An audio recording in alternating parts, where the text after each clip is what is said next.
apa? Saya tadi habis kelas. Kelas ya. Bagaimana tadi kuliahnya? Lancar atau ada sedikit kendala? Lancar Bu hari ini. Alhamdulillah. Ngomong-ngomong kesibukan Mbak Firda akhir-akhir ini selain kuliah apa ya? Saya kemarin itu kesibukannya habis nyiapin kayak mau latihan gitu. Latihan untuk apa Mbak Firda? Buat tampil PKKMB gitu Bu. Mbak Firda ikut berpartisipasi ya? Iya. Ikut apa Mbak? Menampilkan apa? Itu saya kan ikut UKM dance. Nah, itu ya tampil dance. Mbak Firda suka ngedes, nyari-nyari gitu. Bagus hobinya. Itu emang hobi atau ya sekedar suka aja? Hobi. Hobi. Dari lama sudah ikut Iya. dance. Iya keren. Ya. Terima kasih Mbak Firda telah datang menemui Ibu ya dengan sukarela.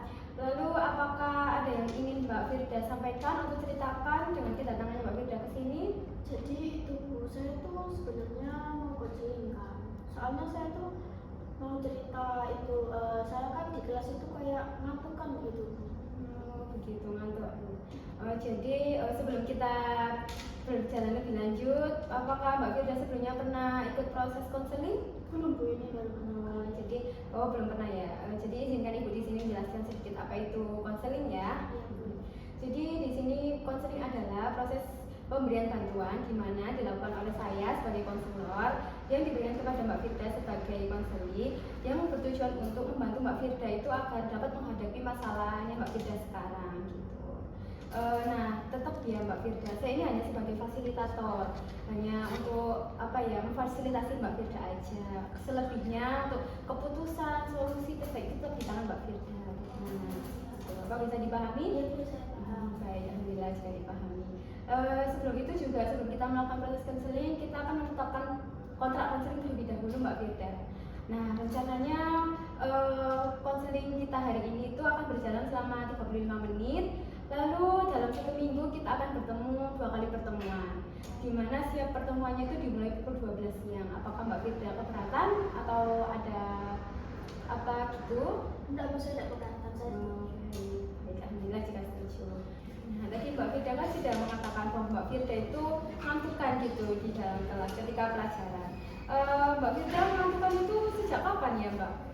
Sejak awal kuliah sih Bu saya Bu. Kayak kan kemarin kan habis liburan kan, sebelum semester 5 itu kan habis liburan. Kayak nggak teratur gitu kan hidup saya. Jadi ya di kelas itu waktu ada materi itu ya kayak ngantuk gitu loh Bu.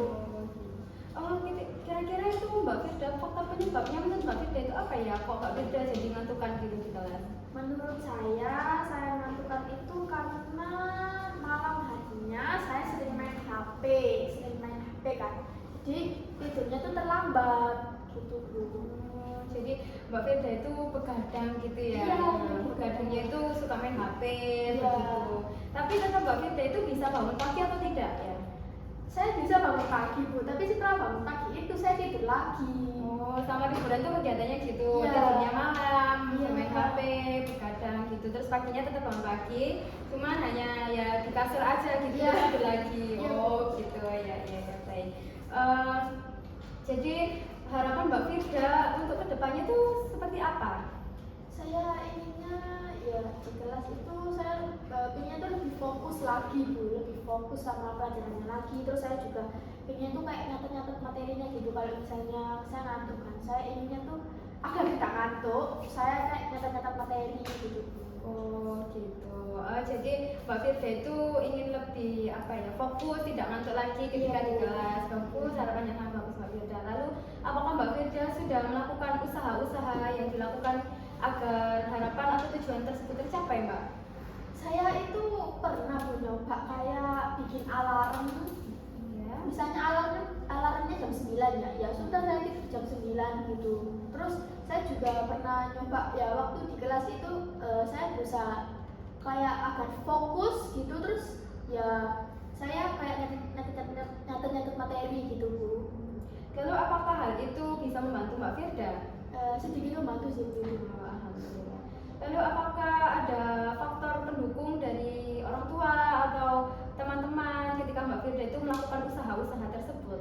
Kalau dari orang tua saya juga mendukung. Kayak misalnya saya tidurnya, kalau kelihatan orang tua saya itu langsung dimarahin, disuruh tidur gitu. Terus kalau teman-teman saya juga mendukung sih Bu di kelas itu. Oh begitu ya, baik. Berarti Mbak Firda itu sudah memiliki faktor pendukung juga ya dari orang tua, dari teman-teman. Jadi harusnya itu lebih gampang gitu ya untuk Mbak Firda mewujudkan harapan yang diinginkan. Jadi masalah utama Mbak Firda itu sering ngantuk gitu ya di kelas, jadi tidak fokus. Lalu Mbak Firda itu inginnya harapan untuk kedepannya itu Mbak Firda biar lebih fokus, biar lebih mendengarkan dosen gitu ya Mbak, dengan usaha yang sudah dilakukan, yaitu memasang alarm pengingat untuk waktu tidur gitu, lalu juga mencatat materi-materi yang dijelaskan oleh dosen agar tidak mengantuk. Bagus itu, saya sangat bagus Mbak Firda. Lalu apakah Mbak Firda bisa berkonsisten, berkomitmen dengan usaha-usaha yang telah dilakukan Mbak Firda? Untuk kedepannya sih saya harus konsisten sih Bu, jadi saya insya Allah bisa konsisten. Mbak Firda yakin dengan usaha-usaha yang dilakukan? Iya Bu, saya yakin. Baik, itu sangat harus berkonsisten ya Mbak agar tujuannya juga tercapai. Tidak terasa sekarang waktu sudah 35 menit kita berbicara. Saya tunggu kabar baiknya di minggu depan dengan hasil yang lebih baik dengan Mbak Firda melakukan usaha-usaha tersebut. Terima kasih Mbak Firda telah datang menemui Ibu bercerita semua keluh kesahnya. Sampai bertemu di pertemuan selanjutnya ya Mbak.